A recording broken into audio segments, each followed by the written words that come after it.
Media మిత్రులకి నమస్కారాలు. అఖిలాండ కోటి బ్రహ్మాండ నాయకుడు, కలియుగ ప్రత్యక్ష దైవం, కోట్లాది మంది హిందువులకు ఆరాధ్య దైవం, ఆపద ముక్కులవాడు, అనాథ రక్షకుడు గోవిందుడికి ఖజానాకే రక్షణ లేకుండా పోయింది 2019 నుంచి 24 మధ్యలో. మిత్రులారా, గోవిందుడు వెంకటేశ్వర స్వామి ఖజానాకే రక్షణ లేకుండా పోయింది. నివ్వెరపోతున్నాం. ఒక్కొక్క అంశం మా దృష్టికి వస్తా ఉంటే అసలు వీళ్ళు మనుషుల పశువులు అని అర్థం అవట్లేదు.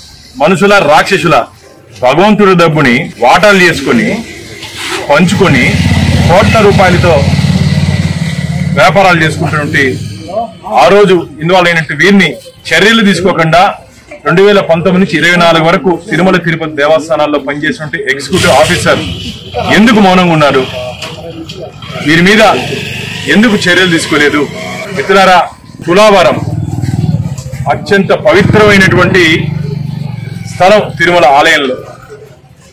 మొత్తం తులాభారం ఒప్పుకుంటారు. మా ఇంట్లో నా బిడ్డకి వివాహం అయితే తులాభారం చేస్తాం. నా కూతురికి బిడ్డ పుట్టినాక ఆ బిడ్డ తీసుకుని తులాభారం చేస్తాం. నా బిడ్డకి ఆరోగ్యం సరిగైతే తులాభారం చేస్తాం. నా భర్తకి ఆపరేషన్ సక్సెస్ అయితే తులాభారం చేస్తాం. ఇదే కాకుండా నిలువు దోపిడి కూడా ఇస్తారు హుండీలో. మిత్రులారా, అంటే ఒంటి మీద ఉన్నటువంటి మంగళ సూత్రాలతో పాటు హుండీలు వేసే సాంప్రదాయం ఉంది. ఆ హుండీలే సమర్పించిన కానుకలు కూడా 2019 నుంచి 24 వరకు అప్పుడు జరిగినటువంటి పరకామణిలో కోట్ల రూపాయలు దారి మళ్లిపోయింది.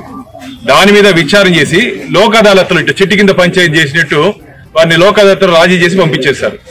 ఇది తులాభారం అంశంలో కాంట్రాక్ట్ ఎంప్లాయీస్, అక్కడ ఉన్నటువంటి కాంట్రాక్ట్ ఎంప్లాయీస్ కొందరు నిత్యం రోజు లక్షల రూపాయలు తీసుకుని బయట వచ్చేశారు.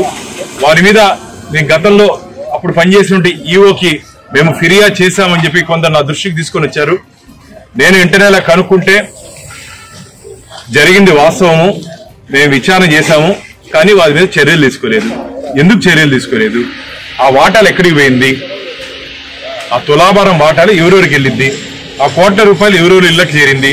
ఆ కోట్ల రూపాయలు ఎవరెవరు చేతికి చేరిందో నిగ్గు తీర్చాల్సిన అధికారులు వారిని కాంట్రాక్ట్ ఎంప్లాయీస్ ని తొలగించి ఆ స్థానంలో పర్మనెంట్ ఎంప్లాయీస్ పెట్టారు.